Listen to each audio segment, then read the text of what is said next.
Welcome to our channel ধনী মেয়ে ধনী পরিবারের সবাইকে স্বাগত। তো আজকে নিয়ে চলে এসেছি নতুন একটা ব্লগ। তো আজকে হচ্ছে দাদার রিসেপশন। এটা হচ্ছে আমার পিসির ছেলে। তো চলো তোমাদের সাথে শেয়ার করতে থাকি।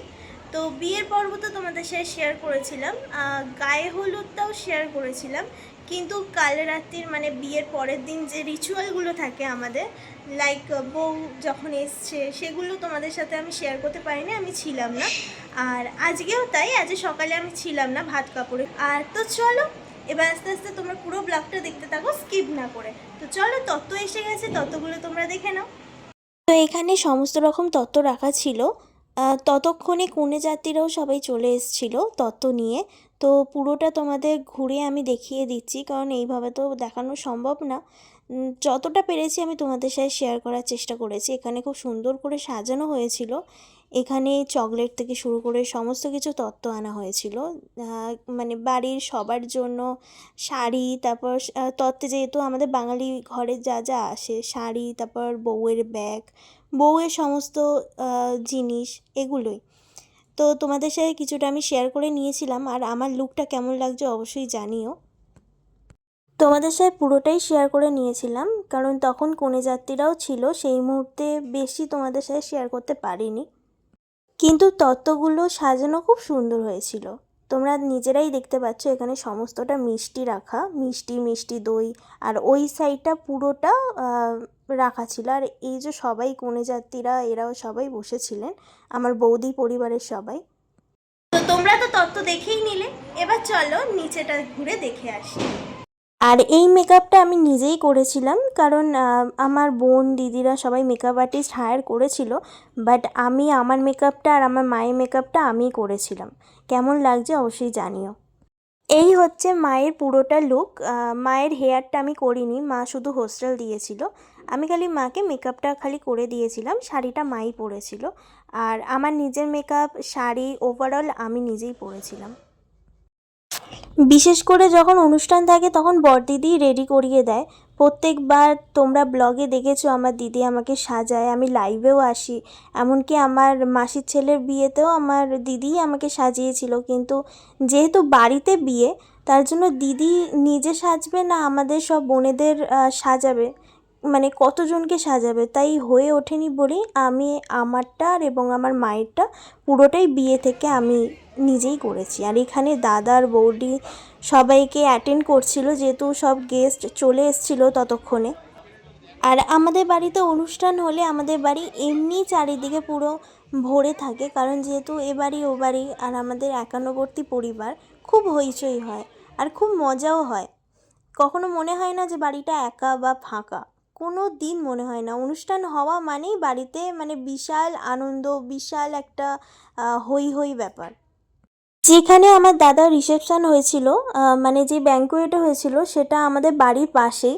তো আমাদের কোনো অসুবিধাই হয়নি, বাড়ি থেকে বেরোচ্ছি আর ব্যাঙ্কোয়েটে ঢুকে যাচ্ছিলাম। আর সামনেই, একদম বাড়ির দরজার সামনেই স্টেজটা করা হয়েছিল, যেখানে দাদার বৌদি দাঁড়িয়ে ফটো সব তোলা হচ্ছিল। আর এখানেও একটা ফটোশ্যুটের জন্য, মানে যারা গেস্ট এসেছিলো তাদের জন্য এখানটা ব্যবস্থা করা হয়েছিল। আর স্টেজে দাদা আর বৌদি ছিলেন। তো এখানে আমার দিদি আর জামাইবাবু কটা ফটো তুলে নিচ্ছিল, আর এখানে ক্যামেরাম্যান পোজ দেখিয়ে দিচ্ছিল ওদের। ফাঁকে ফাঁকে আমিও কটা ছবি তুলে নিয়েছিলাম, আর ক্যামেরা দাদা অনেকটা হেল্প করে দিয়েছিল ছবি তোলার জন্য। আর কটা ভালো ভালো ছবিও উঠেছিল, সেটা আমি ফেসবুকে শেয়ার করেছি। তোমরা যারা ফেসবুকে আছো তারা দেখেছো, নোটিস করেছো, এবং অনেক অনেক ভালোবাসাও দিয়েছো। আর সত্যি ছবিগুলো দারুণ এসেছিলো। তো সচরাচর মাথায় ফুল দিই না, কিন্তু এবারে দিয়েছিলাম, অর্কিড দিয়েছিলাম। আর ইনি হলেন কাকিমা, আর ইনি হলেন কাকু। তোমাদের সাথে সবার পরিচয় করিয়ে দিলাম। কিছু বলবে? হ্যাঁ?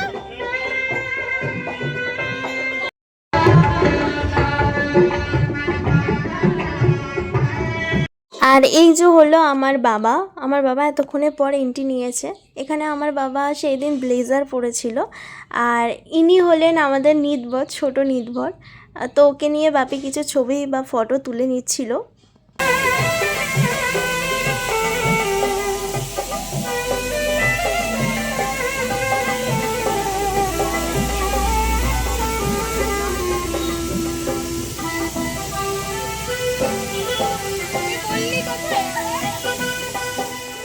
আর এরা আমার নতুন বন্ধু হয়েছিল।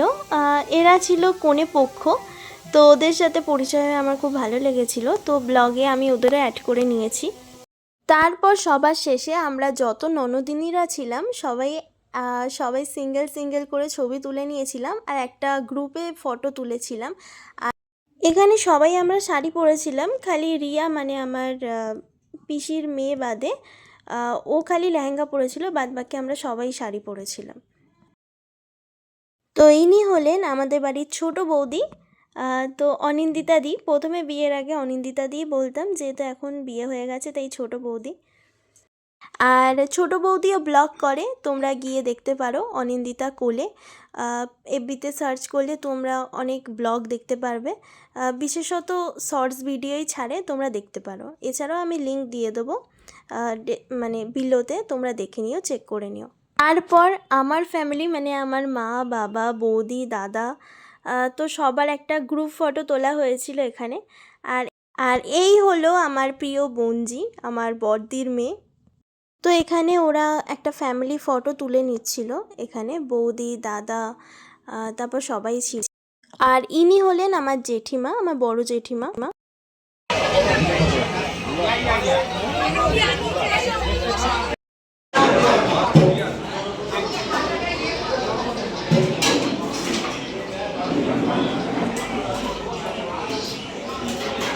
তো আমরা এখন চলে এসেছি ব্লগের প্রায় শেষ পর্যায়ে। তো রিসেপশান তখনও চলছিল, কিন্তু সবার লাস্ট ব্যাচে আমরা খেতে বসে গেছিলাম। তখন এখানে বৌদির মা বাবাও ছিলেন, ওনাদের মনটা একটু খারাপ হচ্ছিল, স্বাভাবিক, বাড়ির মেয়ে শ্বশুরবাড়ি এসছে, তাদের মন খারাপ হবেই। তো এই হলো আমাদের বাড়ি, আমাদের বেনু থেকে, যেই বেনুতে আমাদের হয়েছিল রিসেপশানটা, সেই বেনু থেকে তোমাদের আমার বাড়ির ভিউটা দেখিয়ে দিলাম। তো এখানে আমার মা পাশে দাঁড়িয়েছিল, এই যে মায়ের আবার ফুল লুকটা দেখিয়ে দিলাম। লাস্টে কিন্তু মেকআপটা বসে গেছিলো, খুব সুন্দর লাগছিল। আর এই হলো আমার বাবা, ব্লেজারটা খুলে ফেলেছিল গরম হচ্ছিল বলে।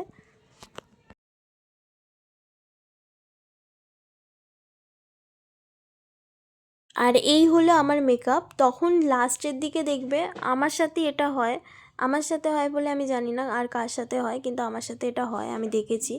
লাস্টে যখন অনুষ্ঠান শেষ, সব শেষ, তখন আমার মেকআপটা আরও বেশি করে গ্লো করে। ফার্স্টের দিকে গ্লো করে না, লাস্টের দিকে গ্লো করে। আর আমার মায়ের মেকআপটা তোমরা সত্যি করে অনেস্টলি বলো আমাকে কমেন্টে, যে কেমন লাগছিল আমার মাকে।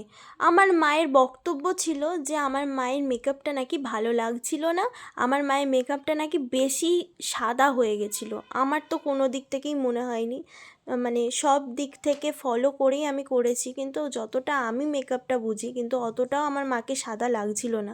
তাও তোমরা যদি আমার কোনো দিক থেকে ভুল হয়ে থাকে তোমরা অবশ্যই জানিও, যে কোথায় ভুল হয়েছে বা কী হয়েছে, কী লাগছে, অবশ্যই জানিও যে অতিরিক্ত সাদা লাগছিল কি না আমার মাকে। তো এখানে আমরা খেতে বসে গেছিলাম, এই ক্লিপটা আমার বোনজি তুলে দিয়েছিল পুরো একদম ক্লোজ থেকে। আমি বলছি না, লাস্টের দিকে সত্যি মেকআপটা বসে, আমার ফার্স্টের দিকে মেকআপ বসে না, লাস্টের দিকে ওই জন্য গ্লো করে মেকআপ। তো যাই হোক, তো চলো আজকের মতো এখানেই, আবার আসবো কাল এক নতুন ভিডিও নিয়ে। সবাই ভালো থাকুন, সুস্থ থাকুন, অ্যান্ড এভাবেই পাশে থাকুন। আর অনেক দিন ব্লগ ছাড়িনি, অনেক দিন পর ব্লগ নিয়ে আসছি, আর আস্তে আস্তে ব্লগ দিতে শুরু করব। তো চলো, টিল দেন সুন। আর সবার লাস্টে তোমাদের সাথে শেয়ার করে নিলাম, এগুলো ছিল আমাকে আর আমার মাকে দেওয়া তত্ত্ব। এই আলতা সিঁদুর যেটা, এটা আমার মাকে দেয়া হয়েছিল, এটা আমার শাড়ি, আর এটা আমার বাবাকে দেয়া হয়েছিল প্যান্টের পিস আর একটা শার্টের পিস, আর এই শাড়িটা আমার মাকে নইলে আমাকে দেয়া হয়েছিল।